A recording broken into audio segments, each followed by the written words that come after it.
'Tis the season from Comic Riffs, which means we get, thankfully, to unwrap a new Star Wars picture, a new vision from a new director. And this time what we get is The Last Jedi, the long-awaited Last Jedi. This is not going to go the way you think. This is about the next generation. It's about Rey, it's about Kylo Ren, it's about Finn, Poe Dameron. Yeah. But this is very much a Luke Skywalker movie. Yeah. I mean, Yeah. I think one of the biggest surprises of this film is that we're going to find out how human Luke Yeah. Skywalker is. We haven't seen Luke fully on screen in almost 35 years. And so Mark Hamill, with his voice, it is as if you didn't hear a musical artist for decades and he comes back and he has an entirely new instrument. I've seen this raw strength only once before. His voice isn't just to communicate now, it is an instrument of depth and emotion. Last Jedi is a continuation of the Skywalker journey. You know, Yeah. Luke has gone from the end of the first trilogy where he redeemed his father and brought him back to the light from Yep. being Darth Vader to once again being Anakin Skywalker, to meeting him at the end of The Force Awakens, realizing he's exiled himself because he feels like he's done something horrible, to The Last Jedi where he finally has to confront the thing that he's been hiding from, which is basically the creation of Kylo Ren. The Last Jedi is, I think, the first Star Wars film that's allowed to breathe a little bit.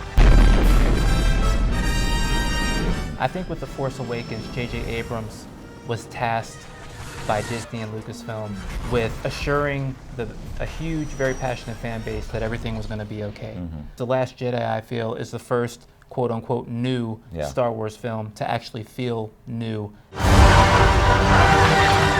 I don't know if I've ever said before about a Star Wars film, you might want to bring a Kleenex or at least have your popcorn napkin nearby, because we know that with the late Carrie Fisher, you know, this represents the last original acting full performance that we'll get. And it is so poignant to see her on screen. And not unlike Hamill, she is a different actor now. There is a depth and a gravitas befitting her role as Leia. While a lot of the newer characters, we spend a lot of time with them and they keep the action going forward. You know, Luke and Leia are the reasons that even people who find this film maybe a little long or not their favorite, right now, fresh off of it, I would put this among my top 3 Star Wars films ever. I think those Luke and Leia moments are chilling and deeply rewarding. This isn't a feel-good Star Wars movie, but it is a feel Star Wars movie, if that makes sense. You will definitely feel it emotionally tugs you.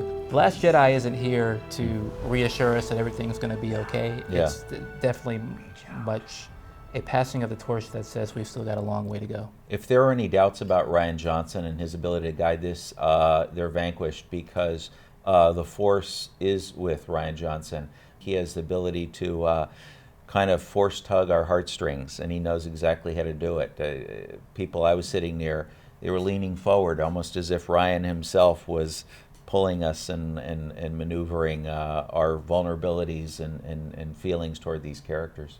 And that's how you know that he really cares about the characters Yes, too. absolutely.